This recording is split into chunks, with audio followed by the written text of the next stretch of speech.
So I bring this pickle bucket into the deli, set it down there. All these tourists are around ordering sandwiches and stuff. And they're like, what is it? What's in it? What's in the pickle bucket? And so of course, you know, I'm like, hey guys, get in here. Get in here and check it out. And so I get them in all close, and then I pop the lid, and there's this little rattlesnake. And people freaked out. I thought it was hilarious. And one of the guys there, Forrest, he's a local guy, he thought it was hilarious too. And so yesterday, when I'm at this wedding, and I hear Forrest yelling, "Get Tyson, get Tyson!" I'm thinking, oh, what's that? And sure enough, Forrest comes running over and says, "Oh, we got a rattlesnake under this car over here." So I had my kukri, went over there, got a little line, snagged the thing, and I kukried it. And now, it's going to be my breakfast. That's a rattlesnake. It's got 10 rattles, which in Big Sur, that's a, you know, an average size rattlesnake. We don't get very huge rattlesnake. So instead of having steak and eggs, I'm gonna have snake and eggs.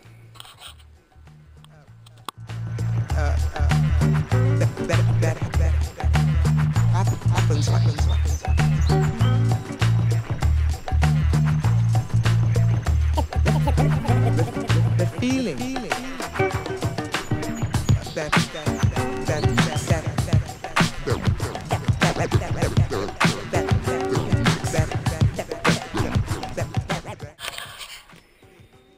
So I grew this tobacco this year, and I'm harvesting it.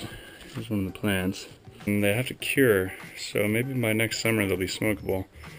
Otherwise, you can always boil the leaves and put it in a spray bottle, and spray it on aphids and spider mites and other pests. Time for the lima bean harvest. I've collected my beans. These are lima beans right here. And I also have what's left of my string beans that I didn't eat this year. There's not too many, but I usually grow beans because they're nitrogen fixers, legumes, and they're better for other things that you want to grow later. So this is the first year that my prickly pear cactus has had prickly pears. The thing looks amazing and beautiful and yummy, but it's covered in these mean spines. I've been told that if you take a little wad of grass and just roll these things around, you can just roll off the spines.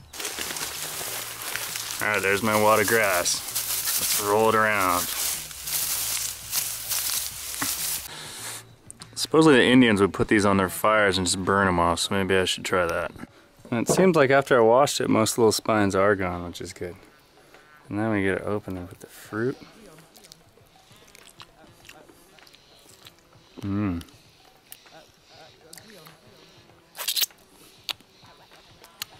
A little bit of seeds, pretty sweet, a little tanginess. Let's make a killer blended margarita if I have some ice.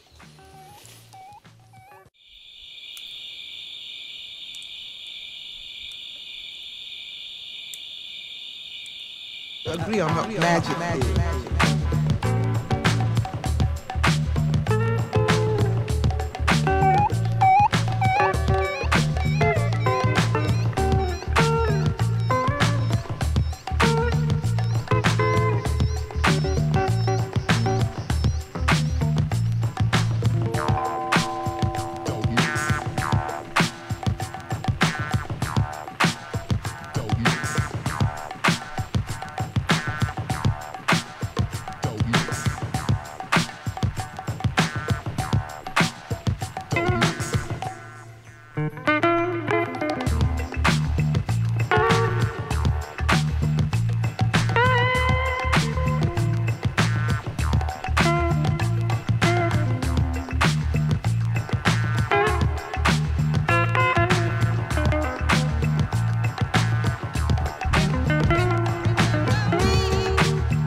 My dad built this fireplace, and he was kind enough to retrofit the back of it and put those holes in it so that you can put a grill in there and you slide it up and down to adjust it. So I got my bell peppers. I'm cooking up. This is my squash and pasta. And I also retrofitted the stove to put this little plate on the outside so that I can put my Dutch oven on top of the fireplace without it rocking off. And You put a little flower relief on it.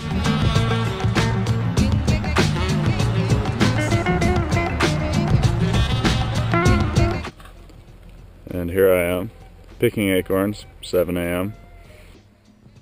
Last spring I put a sweet potato in the corner of this bed here, not really thinking much about it. I had a bunch of other stuff growing there. And it started growing. You can see it's overflowing the entire bed.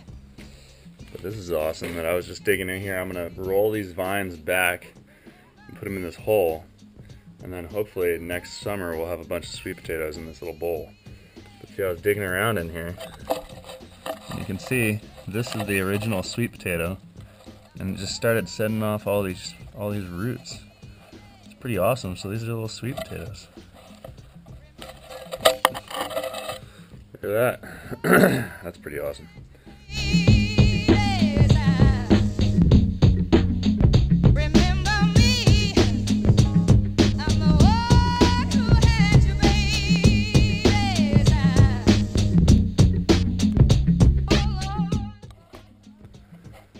Alright, I've strained off my pears and now I just have basically pear beer.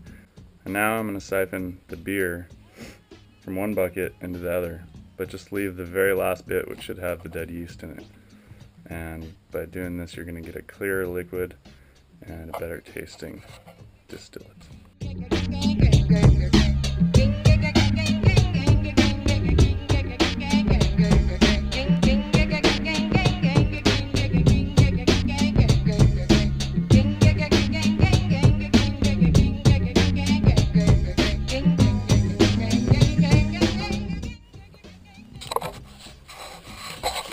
Got my pears from yesterday, and then I just did layers of apples.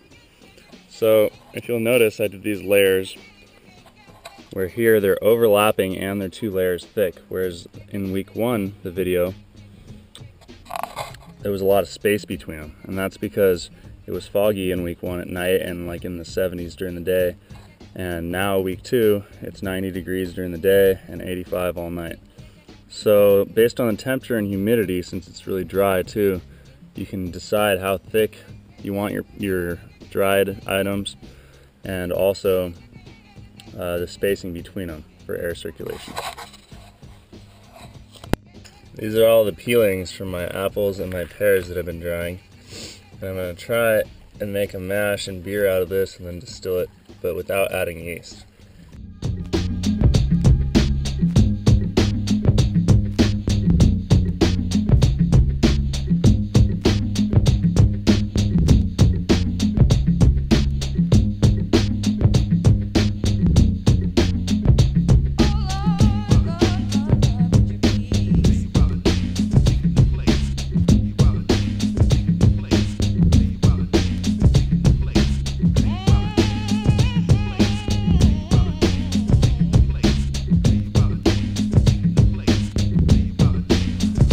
And there's just something repulsing about looking at a fucking squirming maggot that is in the food you're about to eat.